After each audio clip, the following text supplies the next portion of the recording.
Seigneur, je te glorifie. Toi le Dieu suprême, le Dieu tout-puissant, l'alpha, l'oméga, le lion de la tribune de Juda. Toi qui contrôles toutes choses, je prie que ta main soit sur nous ce soir, que tout ce qui va sortir de nous, Jésus-Christ, soit inspiré par toi. Que tout ce qui est du diable, Seigneur, s'éloigne de ce lieu au nom puissant de Jésus. Merci parce que cette parole ira toucher tes enfants là où ils sont. Au nom de Jésus, j'ai prié. Amen. Amen. Je bénis Dieu pour sa grâce ce soir. Et je bénis la vie du prophète Daniel qui me fait la grâce d'être là ici aujourd'hui et parler avec vous. Amen. C'est le ministère du Jardin de la Grâce, Abidjan, Côte d'Ivoire. Et j'ai aussi mes frères qui sont là pour nous soutenir dans cette vidéo.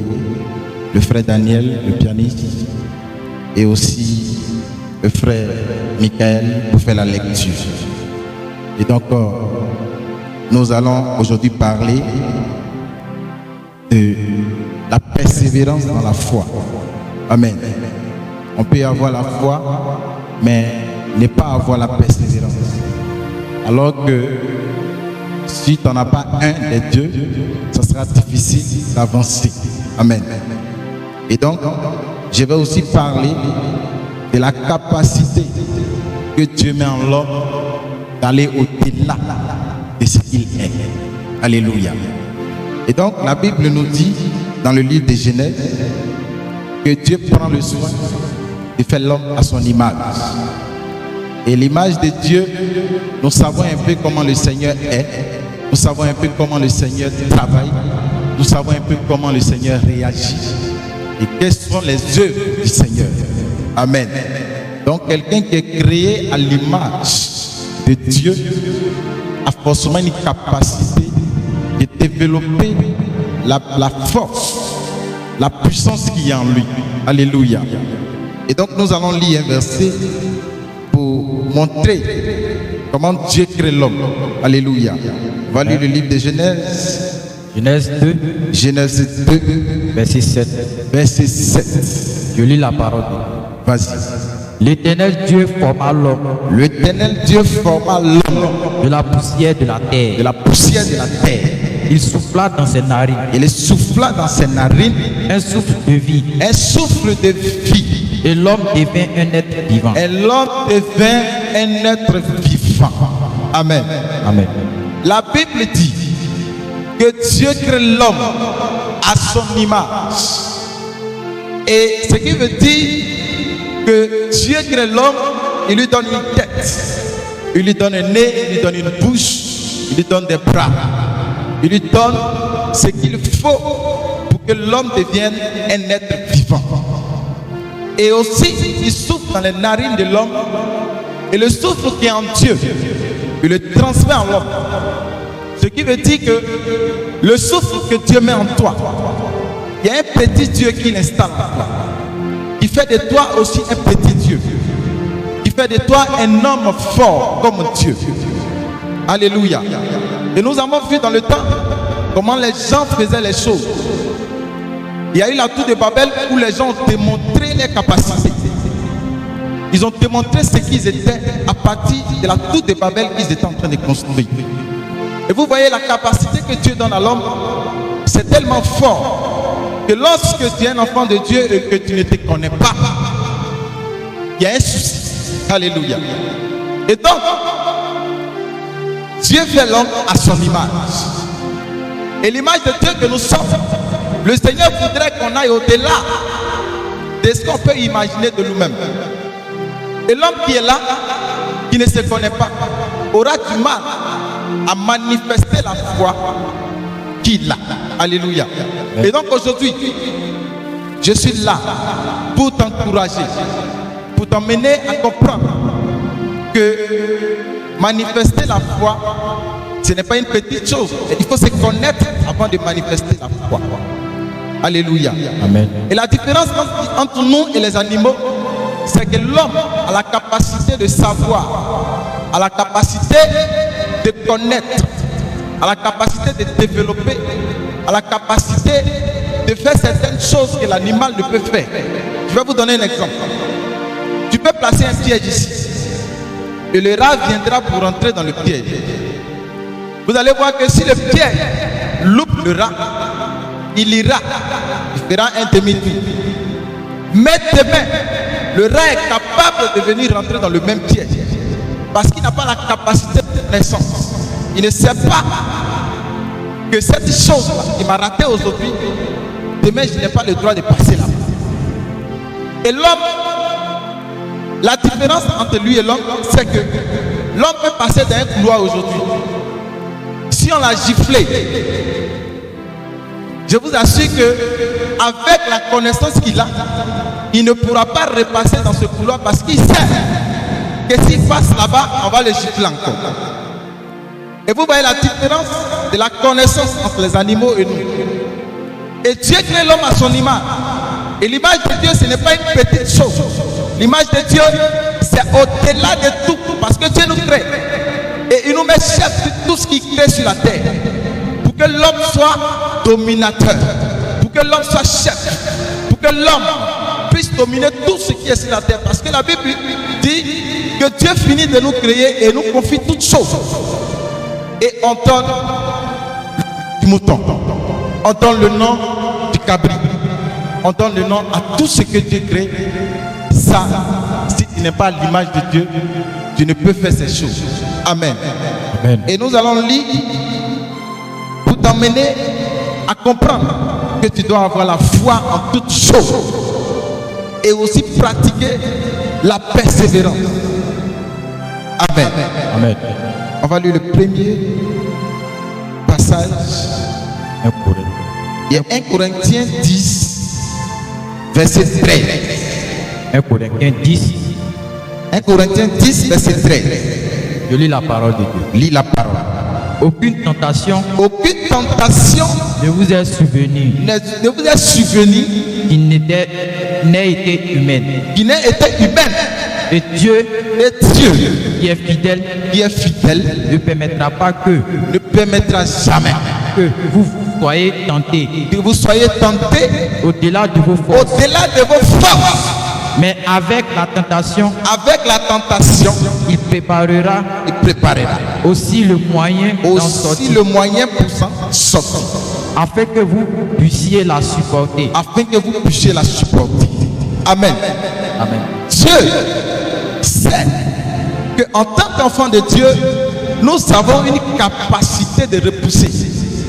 Nous sommes forts. Amen. De là où tu es, si tu es découragé, sache aujourd'hui que tu es un homme fort. Sache aujourd'hui que le Seigneur ne t'enverra jamais un problème qui soit au-delà de tes forces. Si tu as un problème d'argent, sache aujourd'hui que le problème d'argent n'est pas un souci par rapport à ce que tu es. Si tu as un problème d'enfantement, sache aujourd'hui que l'enfantement n'est pas un souci par rapport à ce que tu es comme créature. Si tu as un problème de santé, sache qu'aujourd'hui, ce problème ne peut pas être au-delà de ce que tu es en tant qu'enfant de Dieu. Et donc, Dieu dit qu'aucun problème ne sera au-delà de nos forces. Il parle à ses enfants. Il parle à ses enfants. Un verset d'encouragement. Un verset qui te dit que tu as aussi une capacité en tant qu'enfant de Dieu pour dominer sur tout ce qui est problème. Parce qu'il nous a donné le pouvoir de marcher sur les serpents et les scorpions et sur toute la puissance de l'ennemi. Tu ne peux pas avoir une telle puissance et te laisser dominer par la pauvreté. Non. Un homme peut être pauvre, mais mets-toi en tête que c'est une preuve que Dieu te fait traverser. Mais il arrivera un moment où le Seigneur te sortira de là où tu es. Si tu crois en cette parole, dis Amen. Amen. Je te dis la vérité. Si tu crois que Jésus peut changer ta situation, aujourd'hui, prends la résolution de rester dans la persévérance et de développer la foi qui est en toi pour pouvoir rentrer dans ta bénédiction. Parce qu'au bout de l'effort, les gens disent, il y a toujours une récompense. Et Dieu aime ceux qui forcent. Dieu aime ceux qui persévèrent. Dieu aime ceux qui ne se découragent pas. C'est pourquoi il nous crée à son image. Parce que Dieu ne connaît pas le découragement. Celui qui connaît le découragement, il tombe toujours. Parce qu'il n'a pas encore compris. C'est lui qui l'est exactement. Il n'a pas encore compris qu'il a l'image de Dieu. L'image, ce n'est pas forcément la figure, mais aussi l'esprit qui met en nous, fait de nous des hommes forts à l'image de Dieu.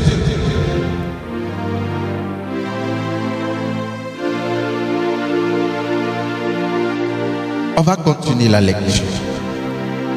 Nous allons lire ici. Hébreu. Amen. Le frère Michael va nous lire encore. Hébreu 11, verset 1. Le verset 1. Or la foi, si tu m'entends, tu peux noter les versets. Or la foi est méditer là-dessus après. Reprends le verset. Or la foi est une ferme assurance. Le verset. Hébreu combien? Hébreu 11, verset 1. Verset 1. Hébreu 11, verset 1. Voilà. Or la foi est une ferme assurance. Or la foi est une ferme assurance. Des choses qu'on espère. Des choses qu'on espère. Une démonstration de celles qu'on ne voit pas. Une démonstration de celles que tu ne vois pas. Or la foi est une ferme assurance. Des choses qu'on ne voit pas. N'est-ce pas? La foi est une ferme assurance. La foi, ce n'est pas quelque chose qu'on voit. Alléluia. Mais lorsque tu la manifestes, elle peut devenir physique. Lorsque tu manifestes la foi peut se présenter à toi. Quand tu la manifestes, reviens sur le verset. Je vais lire le verset. Oui. Or la foi est une ferme assurance. Est une ferme assurance. Il faut être sûr. Tu es sûr. Il faut être sûr. Sois ferme dans ce que tu fais. Sois ferme. Sois rassuré que le travail que tu es en train de faire demain te portera des fruits. Sache que ce que tu es en train de faire aujourd'hui, le sacrifice que tu fais, tu auras une récompense. Amen. Amen. Mais seulement n'abandonne pas. Continue. Des choses qu'on espère. Des choses qu'on espère. J'espère avoir quelque chose demain. J'espère que quand j'irai à mon travail, j'aurai des clients. Je manifeste la foi. Et puis je l'espère. J'espère que j'aurai ça demain. Je sais que j'aurai ça demain. Continue. Une démonstration de celle qu'on ne voit pas. Une démonstration de celle qu'on ne voit pas. On ne le voit pas. Mais crois que tu l'as reçu. Crois que tu as reçu. Crois que tu as reçu. Avec la foi, on peut obtenir. Avec la foi, on peut obtenir. On peut recevoir. On peut recevoir. On peut recevoir avec la foi. On va aller à Matthieu. Matthieu chapitre 8, verset 1 jusqu'à 13. Je vous donne les passages pour que vous puissiez les noter. Note-les et retiens ça. Et commence à vivre autrement. Commence à manifester cette foi en toi. Dis Seigneur, je vais à partir d'aujourd'hui changer ma mentalité. Changer ma façon de faire. Changer ma façon de faire. De voir les choses.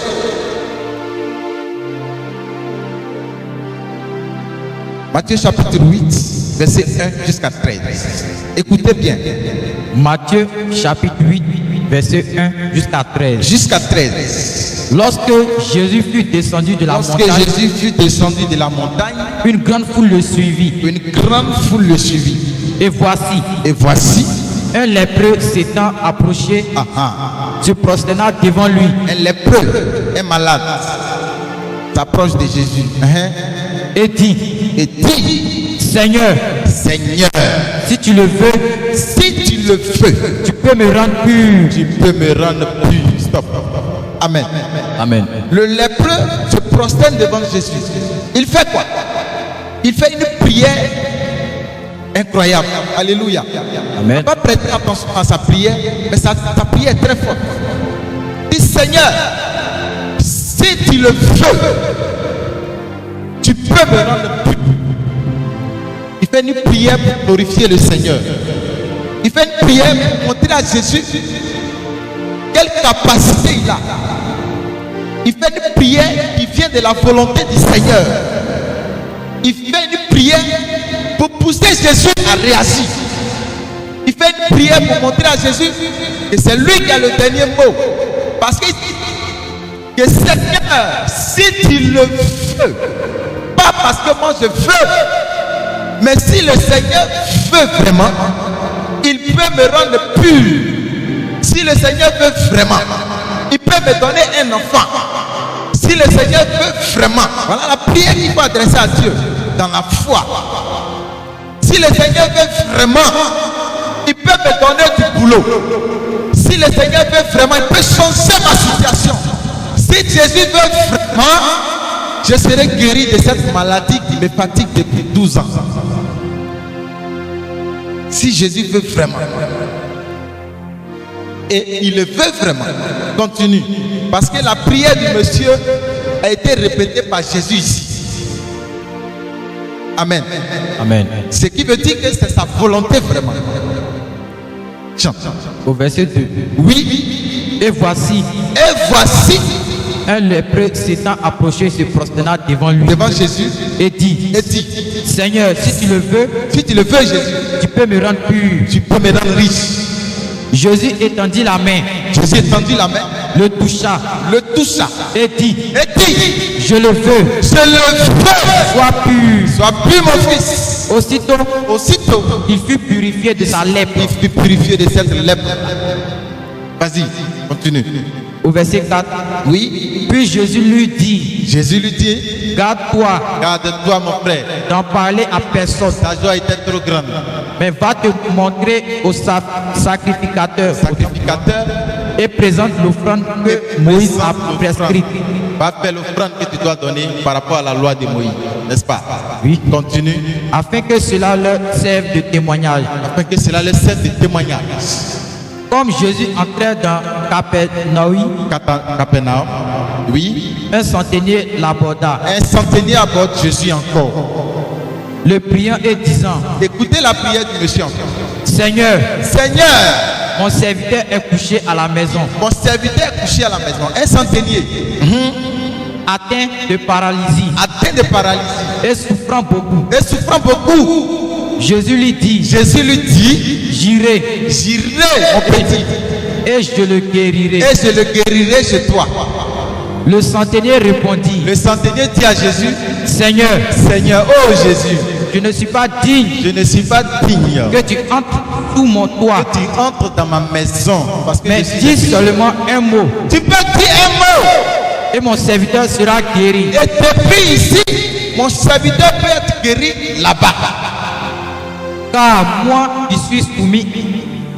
D'ici, Jésus peut dire un mot et puis le serviteur est guéri. Vous avez vu encore la prière du monsieur. La première prière, c'était Jésus, si tu le veux. Cette deuxième prière, il dit, Seigneur, il ne faut pas te fatiguer, je te connais. Je sais que toi là, tu es un homme puissant. Je sais que toi là, tu n'as pas besoin même de monter dans la voiture pour venir chez moi. Tu n'as pas besoin de te déplacer. Mais tel que je te connais, Jésus, tel que moi je sais qui tu es, toi qui as créé les cieux et la terre, toi qui as créé la mer et tout ce qui s'y trouve, toi qui crées les animaux, tu dis des paroles et puis les choses arrivent là. Comment toi tu vas te déplacer pour guérir moi mon serviteur? C'est pas possible. Donc de là où tu es ici, tu peux dire quelque chose et puis ça va arriver chez moi. Vous voyez comment il a touché Jésus? Il a trop grandi Jésus. Et Jésus était tellement impressionné. Jésus dit, mais c'est quel monsieur ça qui me glorifie de la sorte? Tu ne peux pas dire une parole comme ça à Jésus et puis il va te laisser. C'est pas possible. C'est là qu'on appelle la manifestation de la foi. Il ne l'a pas dit seulement dans la bouche, mais quand il le disait, il savait qui était Jésus. Et donc lorsque tu dis à Jésus, Seigneur, donne-moi un enfant, non, tu ne demandes pas l'enfant pour aller faire plaisir au quartier. Non, non, non. Anne ne l'a pas fait. Tu ne demandes pas un enfant pour montrer à la voisine que toi tu peux avoir un enfant. Pour faire le malin avec, non. Mais tu demandes l'enfant pour que Dieu soit glorifié. Continue. Au verset 9. Au verset 9. Car on va aller vite. Moi qui suis soumis à des supérieurs, j'ai des soldats. Lui, il a des soldats sous mes ordres. Et je dis à l'un, oui, va. Et il va. Va vraiment. À l'autre, viens. Viens ici. Et il vient. Il vient vraiment. Et à mon serviteur, fais cela. C'est ça. Et il le fait. Il le fait. Après l'avoir entendu, Jésus fut dans l'étonnement. Oui. Et il dit à ceux qui le suivaient. Jésus dit à ceux qui le suivaient là. Je vous le dis en vérité. Vous qui me suivez depuis, et puis vous êtes la bénédiction là. Voilà comment on obtient bénédiction. Vas-y. Même en Israël, depuis je me promène là, je n'ai pas trouvé une aussi grande foi. Je n'ai pas encore vu une foi comme celui-là. Je n'ai pas encore vu ça. Depuis je suis en train de marcher, je me promène avec vous là. Foi comme ça, je n'ai pas encore vu. Je n'ai pas vu. Vas-y. Or, je vous déclare que plusieurs viendront de l'Orient. Ils viendront de l'Orient et de l'Occident. Et seront à table avec Abraham, voilà, Isaac et Jacob dans le royaume des cieux. Le royaume des cieux, c'est à quel verset? Le verset 11. 11, continue. Au verset 12. Oui. Mais les fils du royaume seront jetés dans les ténèbres. Ils seront jetés dans les ténèbres. Du dehors. Où il y aura des pleurs. Il y aura des pleurs. Et des grincements de dents. Des grincements de dents. Au verset 13. Ouais, verset 13, vas-y. Puis Jésus dit au centenier. Va, mon petit. Qu'il te soit fait selon ta foi. Qu'il te soit fait, écoute, qu'il te soit fait selon ta foi. Parce que il y a un effort à fournir dedans. Le monsieur a travaillé avant d'obtenir. On a une étude publique ici où on dit qu'il ne fait rien, qu'il n'a rien. Il a travaillé parce que la foi qu'il a manifestée là, ce n'est pas, c'est pas les petites foi. Il faut lire la partie. Laquelle? 13 là. Le verset 13. Le verset 13. Puis Jésus dit au centenier. Va. Qu'il te soit fait selon ta foi. Qu'il te soit fait selon ta foi par rapport à ta prière au nom de Jésus. Qu'il te soit fait selon ta foi par rapport à ce que tu as demandé à Jésus depuis 10 ans. Qu'il te soit fait selon ta foi par rapport à ta prière que tu adresses depuis longtemps. La Bible dit qu'on ne reçoit pas souvent parce que nous prions mal. Mais prier mal, c'est quoi? C'est demander hors de la volonté du Seigneur et manifester la puissance. Manifester la foi, ce n'est pas permis à tout le monde. Ce n'est pas permis à tout le monde. Et donc, que cela soit fait selon ta foi. Tu as demandé un enfant à Jésus. Qu'il soit fait selon ta foi. Tu as demandé un travail à Jésus. Que cela soit fait selon ta foi. Tu as demandé une promotion. Que cela soit fait selon ta foi. Tu as demandé la guérison. Que depuis là où tu es, tu reçois la guérison selon ta foi. Que là, ta position où tu te trouves maintenant, que tu sois guérison au nom de Jésus-Christ. Si tu manifestes la foi, Jésus est bien placé pour te guérir. Jésus est bien placé pour te donner ça. Mais seulement persévère. Mais seulement aie la foi. Essaie d'augmenter la foi que tu as. Et tu verras que tu toucheras le cœur de Dieu. Et il fera quelque chose pour toi. Je crois en cette parole. Et si tu crois, je sais qu'aujourd'hui même tu auras ton miracle au nom de Jésus-Christ. Je sais qu'aujourd'hui tu auras ton miracle au nom de Jésus-Christ. Amen. Seigneur, quelle que soit la position de quelqu'un, je déclare la guérison dans sa vie au nom de Jésus. Amen. Quel que soit où il est, il m'écoute. S'il pose sa main là où il a mal, il reçoit la guérison au nom de Jésus. Amen. Quel que soit là où tu te trouves, si tu es persécuté, si tu es abandonné, si tu as des soucis, Jésus-Christ règle ta situation ce soir au nom de Jésus. Amen. Je crois et je sais que tu reçois au nom de Jésus si tu dis Amen. Amen. Écoute bien, le Seigneur est disponible pour te guérir. Là, il est disposé. C'est seulement que tu manifestes une foi. Et Jésus-Christ fait pour toi aujourd'hui. Je dis, tu peux voir cette vidéo dans 1 mois, dans 6 mois, dans 1 an même si tu veux mon frère. Mais je sais qu'à travers cette vidéo, Jésus-Christ te touche au nom de Jésus-Christ. Amen. Là où tu es, je bénis le nom de Dieu pour ta vie. Et que Jésus-Christ soit glorifié à jamais dans ta vie et dans tout ce que tu fais au nom de Jésus-Christ. Amen. Que Dieu soit béni et que le Seigneur vous bénisse encore et encore.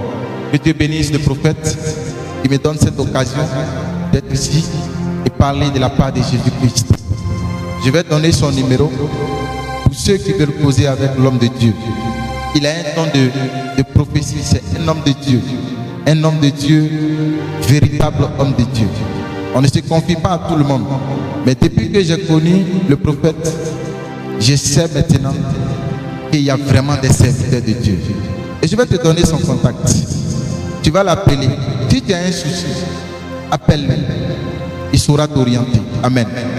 05 56 68 34 51. Que Dieu te bénisse et qu'il soit avec nous au nom de Jésus. Amen. Amen. Amen.